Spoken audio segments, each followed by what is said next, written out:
하나님께서 우리에게 주신 말씀은 사도행전 2장 1절에서부터 4절까지의 말씀입니다.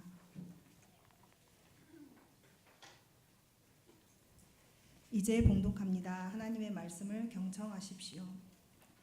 오순절 날이 이미 이르매 그들이 다 같이 한 곳에 모였더니 호련히 하늘로부터 급하고 강한 바람 같은 소리가 있어 그들이 앉은 온 집에 가득하며 마치 불의 혀처럼 갈라지는 것들이 그들에게 보여 각 사람 위에 하나씩 임하였더니 그들이 다 성령의 충만함을 받고 성령이 말하게 하심을 따라 다른 언어들로 말하기를 시작하니라. 아멘. 하나님께서 이 말씀을 통해 우리에게 은혜 주시기를 원합니다. 아멘. 감사합니다. 우리 함께 기도하겠습니다. 주님 감사합니다. 이제 주님의 말씀 듣겠습니다. 마음이 열리게 하시고 열린 마음 속에 파고들어오는 하나님의 그 말씀이 우리의 삶을 간섭하여 예수 그리스도께서 배운 남다른 신앙의 방식으로 세상을 살아가며 우리를 통해서도 하나님의 나라가 이루어지고 우리의 삶을 통하여서도 이 땅에 하나님의 뜻이 이루어질 수 있도록 주님 함께하여 주옵소서. 예수님의 이름으로 기도드립니다. 아멘. 아침마다 저와 자녀님들이 같이 단톡방에서 말씀 묵상 글을 나눠요. 어제 아침 토요일 아침에 그 나눴던 말씀을 잠깐 소개해 드릴게요. 6월 8일 토요일 아침에 새소리가 싱그럽게 들립니다. 오랜만에 집안에 있는 창문은 다 열어 바깥 공기가 들어오게 했습니다. 가슴이 다 시원하고 상쾌한 기분입니다. 오순절 마가의 다락방도 이런 느낌 아닐까요? 하늘바람이 맑고 세차게 들어와 그 방에 있던 염려와 두려움과 위축된 영혼을 날려버리고 가슴 벅차게 하늘 기운으로 채워지는 그 느낌. 내일 성령 강림 주일입니다. 성찬식이 있고 임직식이 있습니다. 소중하고 귀한 주일입니다. 하나님께 기도합니다. 우리 안에 주님의 성령이 가득하여 감사와 기쁨과 맑은 영혼으로 하나님을 찬양하는 복된 주일 되게 하소서. 아멘. 오늘의 말씀, 힘으로도 되지 않고 능으로도 되지 않으며 오직 나의 영으로만 될 것이다. 만군의 주님께서 말씀하신다. 스가랴 4장 6절 말씀. 그리고 예의 있게 제일 마지막에 인사말도 썼습니다. 오늘 좋은 날, 복된 날 되십시오. 뭐 이렇게. 여러분 어떠셨는지 모르겠어요. 어제 그저께 날씨가 너무 좋았어요. 세찬 빗줄기가 미세먼지를 다 날려버렸어요.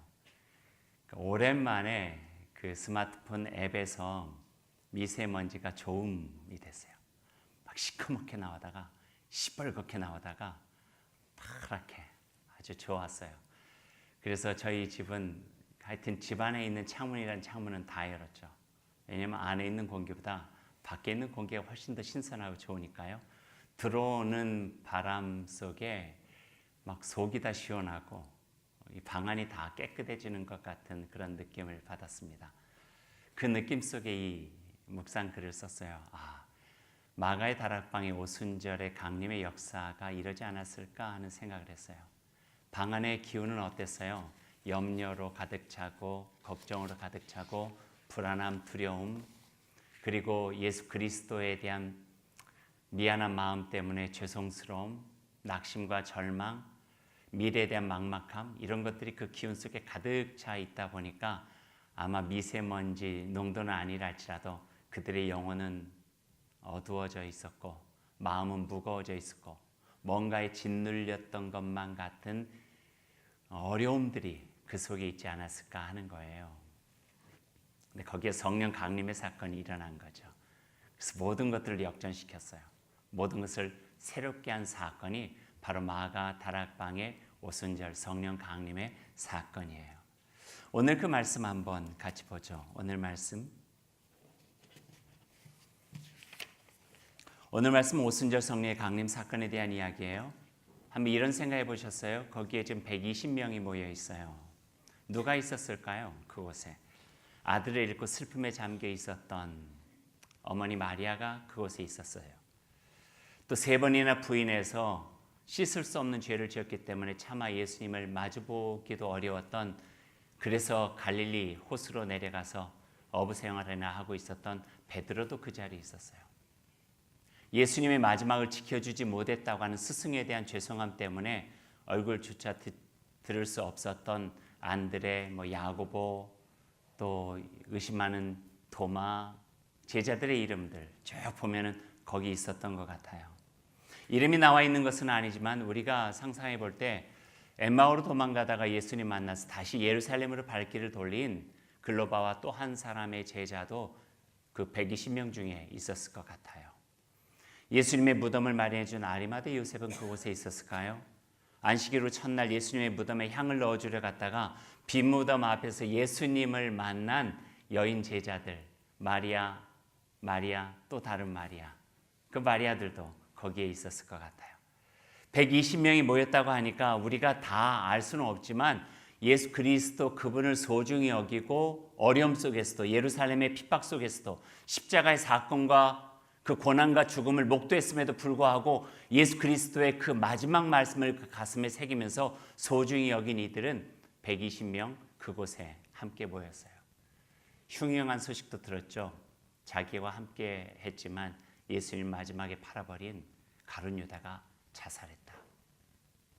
복잡한 심정이었을 것 같아요. 그래도 모였어요. 어떻게 모일 수 있었을까요? 딱 한 가지예요. 예수님께서 살아계실 때 남기셨던 한 가지 간곡한 부탁, 그 부탁 말씀 하나 그들의 마음속에 두고 120명이 함께 모였던 거예요. 1장 4절 사도행전의 말씀을 보니까요, 예수님께서 그들에게 분부하여 이르시되 예루살렘을 떠나지 말고 내게서 들은 바 아버지께서 약속하신 것을 기다리라. 요한은 물로 세례를 베풀었으나 너희는 몇 날이 못되어 성령으로 세례를 받으리라. 예루살렘 떠나지 말라. 그렇게 말씀하셨죠. 그리고 내게서 들은 바를 기억하면서 내가 약속한 것을 기다려라. 뭐예요? 성령이에요. 성령. 보혜사 성령을 내가 너희에게 주겠다고 하신 예수님의 말씀을 그 마음에 기억하면서 모여서 기다리라 하셨어요. 그래서 120명이 한 자리에 기다리게 된 거예요. 성령, 보혜사 성령 때문에. 주님과 마지막 밤을 보낸 그곳, 예수님을 얼마든지 기억해낼 수 있는 그곳 마가의 다락방에 모여서 그분의 기억을 나누고 함께 기도하면서 서로의 마음속에 있었던 걱정과 염려, 두려움과 불안함들을 서로 붙잡아주고 도와주고 위로하면서 한 자리에 모여 기도하였다. 그리고 오순절 날이 이르게 된 거예요. 그리고 오늘 우리가 읽은 이 말씀이 시작돼요. 오순절 날 호련히 하늘로부터 급하고 강한 바람 같은 소리가 있어. 바람이 불었던 게 아니라 바람과 같은 소리가 있었대요. 그들이 앉은 온 집에 가득하여 마치 불의 혀처럼 갈라지는 것들이 그에게 보여.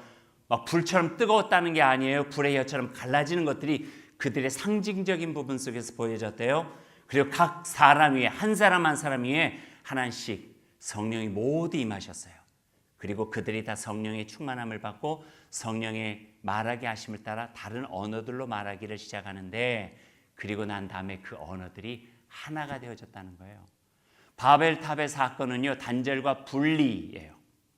흩어짐이에요.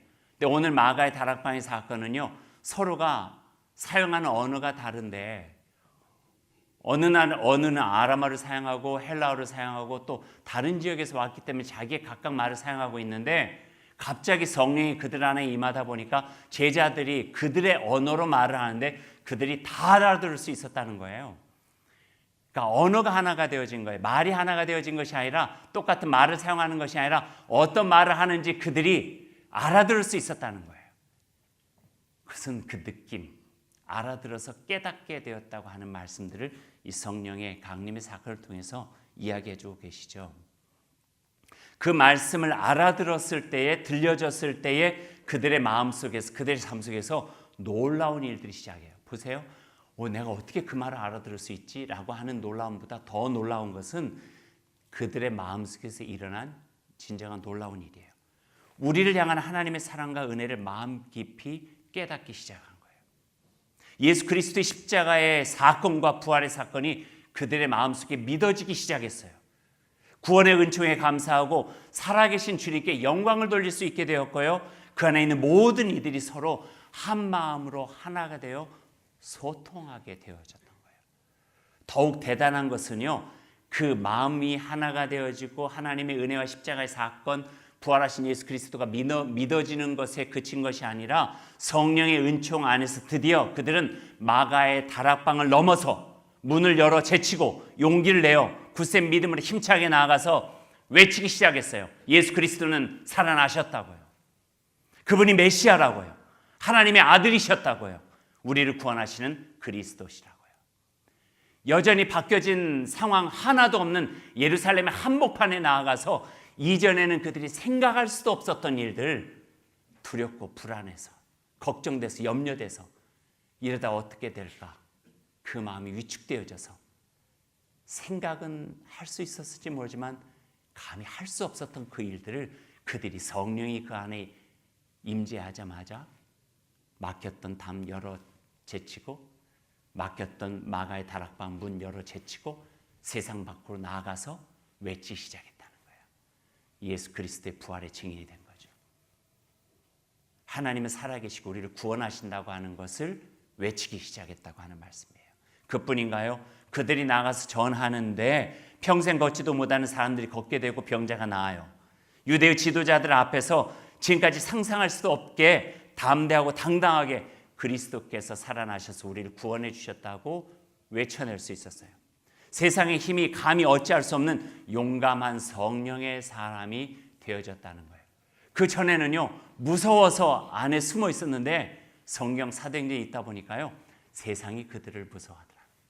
헤롯 왕과 유대 지도자들과 로마 예수 그리스도 십자가에 못 박은 사람들이 그들이 나와서 외치기 시작하고 일하기 시작하자 성령의 놀라운 능력과 하나님께서 함께 하심으로 인하여서 그들이 겁먹기 시작했다는 거예요. 이게 성령의 능력이었어요. 성령 무엇인가? 우리를 새롭게 하신 영이에요. 마음만 있어요. 그렇게 살고 싶어요. 하나님의 뜻 안에서 신선한 주님의 사람으로 살고 싶어요. 근데 이기적인 욕심 때문에, 나의 걱정 때문에, 삶에 대한 피로감 때문에, 인생에 대한 연약감 때문에 그렇게 살지 못하는 나의 마음만 있었던 삶, 하나님 안에서 기도만 했던 사람들, 하나님 안에서 내가 바랬던 사람들이 성령이 내 안에 오시니까 그 삶을 살아갈 수 있도록 하셨다는 거예요. 그 성령의 능력은요, 아픈 자를 치유하는 능력뿐만 아니라 사람을 온전하게 하여 그로 하여금 하나님의 뜻과 그 나라를 이룰 수 있는 사람으로 변화시키는 힘, 이게 성령의 능력으로 오늘 우리에게 말씀해 주고 계세요. 오순절 강림하신 하나님의 영은 그래서 우리 안에 임하셔서 갈라진 마음 하나 되게 하셨고, 막힌 대화 열리게 하셨고, 허물어진 신뢰 다시 쌓게 하셨고, 아픔도 슬픔도 낙심도 실망도 절망도 하나님 안에서 딛고 일어날 수 있는 소중한 능력 주셔서 하나님의 은총 바라보면서 세상으로 나아가 주의 나라의 백성답게 예수 그리스도를 따른 제자답게 살아갈 수 있도록 도우시는 능력의 영, 진리의 영이 바로 성령이시라고 우리에게 말씀해 주세요.